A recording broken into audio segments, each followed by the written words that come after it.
سعودی عرب کے جنگی اور بحری جہازوں نے عرب ملک پر حملہ کر دیا۔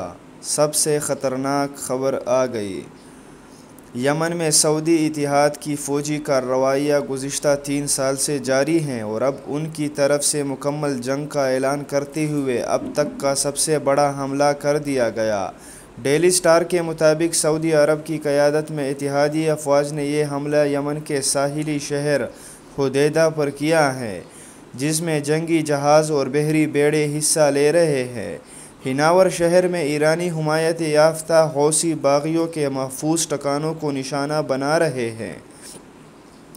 بین الاقوامی سطح پر تسلیم شدہ یمن کی جلاوطن حکومت کی طرف سے جاری بیان میں بتایا گیا کہ یمنی فوج حدیدہ اور اس کے نواح میں زمینی کارروائیاں کر رہی ہے، جبکہ سعودی اتحادی افواج کی طرف سے اسے فضائی سپورٹ دی جا رہی ہے۔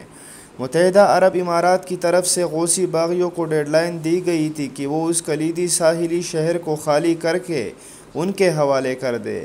گزشتہ شب یہ ڈیڈ لائن ختم ہونے پر اتحادی افواج کی طرف سے یہ بڑا حملہ کیا گیا ہے۔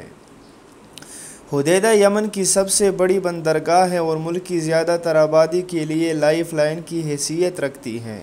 تاہم یہ حوثی باغیوں کے زیر تسلط ہونے کی وجہ سے اتحادی افواج اور یمنی شہریوں کو شدید مشکلات کا سامنا تھا۔